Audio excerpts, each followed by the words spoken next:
प्रिय किसान भाइयों, अन्नदाताओं, इस समय आपके खेत में धान की फसल खड़ी होगी और उसमें रोग और कीड़े भी लग रहे होंगे। आपको सावधान करने के लिए मैं ये वीडियो बना रहा हूँ। इस समय आपके धान की फसल पर चावल का शीथ ब्लाइट रोग लग रहा होगा। जो वह भाग जो पत्ती का तने को घेरे रहता है उसको हम शीथ कहते हैं और उस पर झुलसा लग रहा होगा। सबसे पहले ये बीमारी 1910 में जापान में देखी गई थी। अपने देश में ये पंजाब में गुरदासपुर जिले में 1963 में देखी गई और उत्तर प्रदेश में यानी अपने प्रदेश में ये 1996 से देखी जा रही है। बीमारी से 5.2% से लेकर लगभग 10% तक का नुकसान होता है।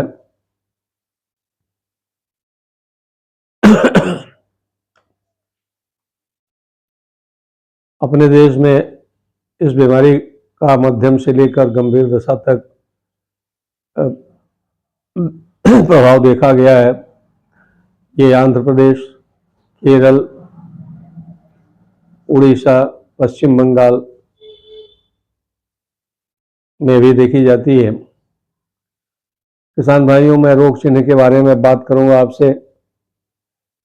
ये जब पौधों में कल्ले निकलने लगते हैं और बालियों के निकलने तक ये बीमारी का रोग चिन्ह देखा जा सकता है। बीमारी का रोग चिन्ह सबसे पहले पानी की सतह पर, यदि आपके खेत में पानी लगा हुआ है तो पानी की सतह के पास सबसे पहले हरे पनेले रंग का धब्बा बनता है जो बाद में हरे भूरे रंग के हो जाते हैं। धब्बों का आकार 1/4 इंच से लेकर लगभग 1/2 इंच या इससे थोड़ा बड़ा ही होता है। धब्बे का बीच का रंग जो होता है भूसे का रंग का होता है और किनारे गहरे भूरे रंग के होते हैं। पत्ती देख करके लगता है कि ये सांप का चमड़ा है, इसलिए इसको स्नेक स्किन भी कहा जाता है।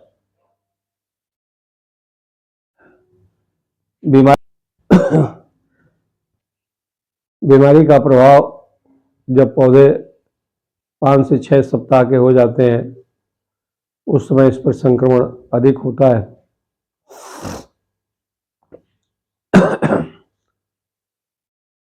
गंभीर दशा में अंदर के पर्णछद पर भी यह बीमारी पहुंच जाती है। उस स्थिति में पूरा पौधा सूखा हुआ दिखाई पड़ता है। बीमारी के होने के लिए बीमारी किस दशा में ज़्यादा लगती है किसान भाइयों, तो यदि बहुत नमी हो, 100% आपेक्षिक आर्द्रता हो और तापक्रम 25 से 30 डिग्री सेंटीग्रेड के आसपास हो तो बीमारी बहुत तेजी से लगती है। उन खेतों में बीमारी अधिक लगती है जिसमें नाइट्रोजन की मात्रा ज़्यादा दी गई होती है, क्योंकि इसके देने से फसल कोमल हो जाती है। बीमारी का अब रोग कारक कहाँ रहता है, मैं आपको पहले बता दूं। ये बीमारी राइजोक्टोनिया सोलेनाई नामक फफूंद से होती है और बीमारी का जो फैलाव होता है, यदि खेत के मेड़ पर आपके बहुत घास है, चाहे चौड़ी पत्ती वाली घास हो या पतली पत्ती वाली घास हो, रोग का लक्षण पहले घासों पर दिखाई पड़ता है और उन पर जो स्क्लेरोसियम बनता है, रोग कारक का वह भाग जो रोग उत्पन्न करता है वो गिर करके खेत में आता है और पानी के द्वारा पहुंच जाता है पौधों पर और वहाँ सिम्टम उत्पन्न करता है। इसके अलावा इसके रोग कारक बीज में भी रहते हैं, हवा के द्वारा भी लाए जाते हैं, तो ये आपको पता होना चाहिए। अब मैं आपको रोग के प्रबंधन के बारे में बताऊंगा। सबसे पहले तो आप अपने मेड़ को साफ सुथरा रखें।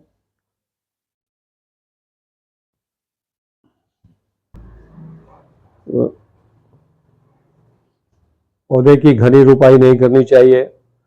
घनी रुपाई होने पर संक्रमण अधिक होता है। रोगरोधी जातियों को आप बो करके बीमारी से बच सकते हैं। जैसे कुछ जातियां हैं पंकज, मानसरोवर, राधा इत्यादि। इन जातियों की बुआई करने से रोग का प्रभाव कम पड़ेगा। अभी मैं बताया था जिन खेतों में नाइट्रोजन अधिक दिया जाता है उसमें बीमारी ज़्यादा लगती है। नाइट्रोजन को संतुलित मात्रा में ही दें और कई बार में प्रयोग करें। गर्मी के दिनों में जब खेत खाली रहता है तो गहरी जुताई करें, जिससे इसके रोग कारक मर जाते हैं।